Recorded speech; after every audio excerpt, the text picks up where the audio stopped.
Dr. Stone Season 3 Part 2 is finally out, and I'm so excited to see. Okay, enough of that bullshit. You're here because you want to know how watching Dr. Stone can help you become a better student, and that is exactly what I'll show you in a step-by-step process modeled after Senku. Step 0. Mindset. Pause. If you're already a little upset that I'm not giving you a top 7 ways to become a straight-A student video, then you are the person who needs this step the most. When Senku was trying to learn as much as he could about science when he was like fucking 7 years old, he didn't look for shortcuts. He didn't look on YouTube for a 5-minute video for studying tips and tricks. He went to the fucking library and read a shit ton of books. Now, I'm not saying that if you want to become a high achiever in your own life, you have to become a nerd and live in the library, but you do need to understand that anything worthwhile in life will take a long ass time, and it will be incredibly difficult. If it was easy, everyone would be doing it. Clicking off this video because it's not telling you exactly what you wanted to hear is easy. And I guarantee you, bro, that if you click off, you will spend years of your life as a failure just because you couldn't learn this simple lesson. So, what is this lesson? It's one that you understand subconsciously already, but your overstimulated monkey brain tries to ignore it. The lesson is that becoming successful and having high-level achievements takes a long fucking time and a lot of hard work. How did Senku learn so much about science when he was just 15? That's because he was a genius, right? Not even close. Senku spent almost 10 fucking years studying textbooks and tinkering with objects to solidify his knowledge. It seems like it's impossible to be so wise about science at the age of 15, but Senku had started when he was in first grade at 6 or 7 years old. Don't be impressed by someone's end results. Be impressed by the insane amount of hard work they had to do to get there. Wow, that's some mind-blowing shit right there. Success takes hard work. Who would have fucking guessed?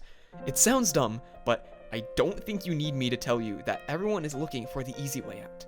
Literally, just by adopting this mindset of looking for the hard work instead of a quick fix will put you ahead of most people.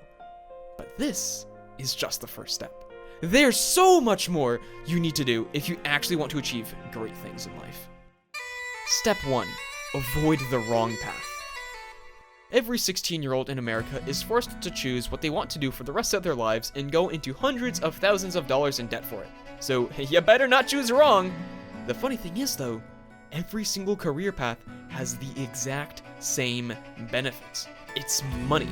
I'm not even gonna try to fucking drag it out. It's literally just money. Every career path will give you money. If every job has the same benefit, why do you think you need to go to college to live a good life then? And don't say, oh, because college graduates get paid more. I was asking you why you think college is the only path to living a good life. You don't necessarily need a lot of money to be fulfilled and live a good life. If you're spending every day at a job that makes you fucking hate your life, but you get paid a shit ton of money, trust me, you won't give a fuck about the number in your bank account. Do you think Senku is happy? Well, in the stone world, there's no money, or fancy clothing, or prestigious jobs he can get to show off to everyone.